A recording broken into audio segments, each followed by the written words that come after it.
Isang tagumpay para sa Partido Liberal at kanilang mga kaalyansa ang katatapos lang na eleksyon 2013 at sa kanilang victory party kagabi, umaasa raw si Pangulo Aquino na magtutuloy-tuloy ang kanilang winning streak hanggang sa taong 2016. Balitang hatid ni Katrina Son.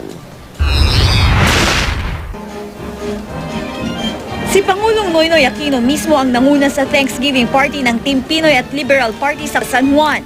At sa kanyang talumpati, ipinagmalaki niya ang tagumpay ng partido at ng kanilang mga kaalyansa sa katatapos lang na eleksyon 2013. Ang pagkapanalo raw ng 9 na kandidato ng Team Pinoy, patunay na nananatili ang tiwala ng sambayanan sa kasalukuyang administrasyon.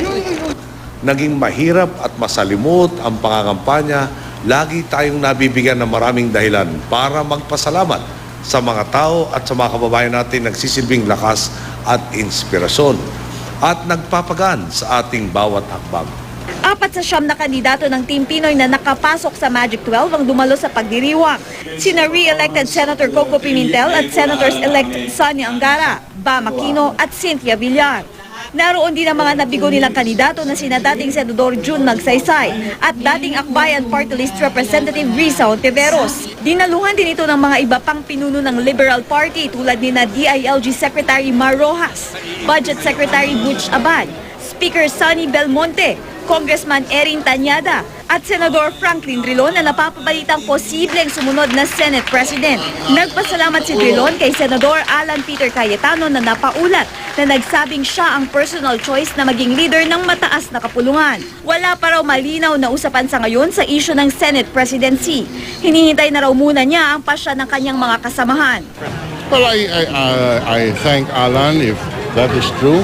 I thank him very much and appreciate his expression and support. As I said, between me and the Cayetano siblings, we have been supportive even before. Tiwala naman si Speaker Belmonte na mapapanatili niya ang liderato sa Kamara. We expect that we will form the same coalition that we did last time, principally with the NPC, NUP, and the NP. And I think we will be successful in the next 3 years as we had been in the last 3. Dumating din sa party ang natalong re-electionist na si Manila Mayor Alfredo Lim na magbabakasyon daw muna. Dumalo rin ang byuda ni dating DILG Secretary Jessie Robredo na si Leni Robredo na nahalal na congresswoman ng 3rd District ng Camarines Sur. Nakisaya rin doon ang mga kapatid ng Pangulo na sina Bolsie Aquino Cruz at Viel Aquino D. Katrina Son, GMA News.